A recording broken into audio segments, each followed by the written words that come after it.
शादी free sex का licence है। पत्नी के शरीर पर पति का हक है और पति के शरीर पर पत्नी का।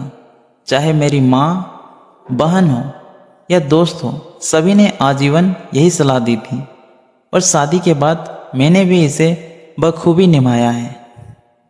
दीपक जी से ऑनलाइन मुलाकात होने के बाद हम दोनों ने अपनी प्रोफाइल घर पर दिखा दी। सबको सब कुछ अच्छा लगा। दीपक जी ने मेरा नंबर लिया और हमारी बात शुरू हुई।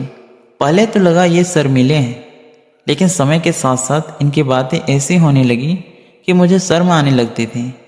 इन्होंने मुझसे पूछा कि तुम्हारे पति से तुम्हारी क्या उम्मीदें हैं, तो मैंने लंबी चौड़ी लिस्ट गिना दी। अच्छा दिखने वाला होना चाहिए, पैसे वाला होना चाहिए, कमाई अच्छी हो कि किसी चीज़ के लिए सोचना ना पड़े, मेरा ख्याल रखें, सेलिब्रिटी हो और मुझे प्यार करें। बदले में मैंने पूछा, आपको आपकी पत्नी से क्या उम्मीदें हैं? जवाब आया, बस हर परिस्थिति में मेरा साथ दें और परिवार की इज्जत करें। जिसे सुनकर थोड़ी देर के लिए मैं शर्मिंदा हो गई कि कहाँ मैंने क्या क्या गिना दिया और ये बस 2 बातें बोले। मैंने बोला, क्यों आपकी पत्नी अच्छी दिखे ये नहीं चाहते हैं आप? उन्होंने बोला, अच्छी दिखने वाली पत्नी पाकर क्या करूँगा अगर विपरीत परिस्थिति में वो मेरा साथ ना दे। ऐसे ही उनकी बातों ने मेरा दिल जीत लिया और अरेंज मैरिज धीरे धीरे लव मैरिज में कन्वर्ट हो गया।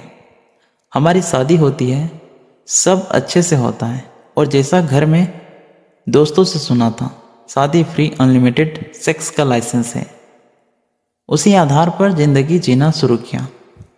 किसी भी पुरुष को यदि कोई स्त्री भरपूर सेक्स का आनंद दे तो वो पूरी तरह से मुरीद हो जाता है और मैंने भी ऐसा अनुभव किया।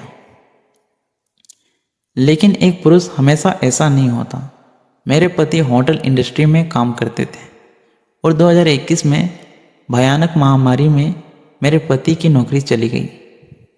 घर का माहौल काफ़ी नीरस था।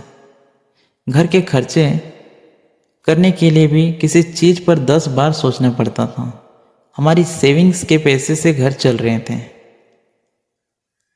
इस वक्त मुझे ये याद आया कि मेरे पति से जो उम्मीदें मेरी थी वो तो समय के साथ पूरी हुई, लेकिन क्या मैं उनकी उम्मीद पर कायम हूँ?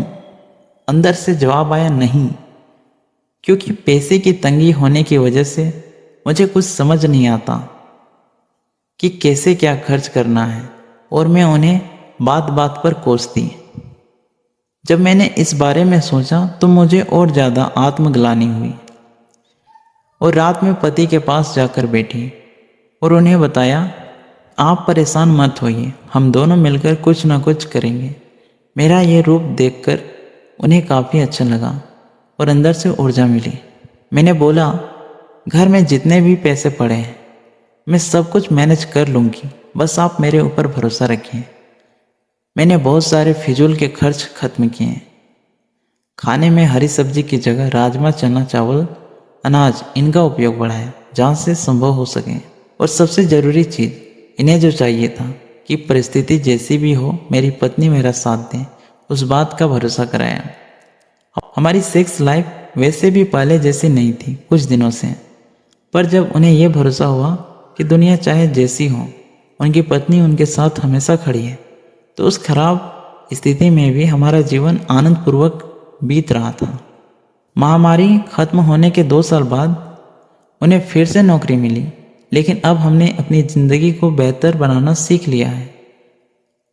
हम पहले पति पत्नी थे, लेकिन अब हम हमसफ़र हैं, एक अच्छे दोस्त हैं जिन्हें एक दूसरे पर यह भरोसा है कि दुनिया इधर उधर हो जाए लेकिन ये शख्स सिर्फ मेरा है और साथ रहेगा। आजकल की लड़कियां शादी करने जाती हैं तो वो और उनके घर वाले यही देखते हैं कि लड़का कितना कमाता है। उनकी बेटियां अच्छी लाइफ जीने और लड़के की मोटी कमाई की खपत करने को तैयार हैं, लेकिन वो विपरीत परिस्थितियों के लिए तैयार नहीं है। एक पुरुष जितना संवेदनशील है आज की लड़कियां नहीं। पर आपको ये याद रखना चाहिए कि जीवन में परिस्थितियां एक जैसी नहीं होती।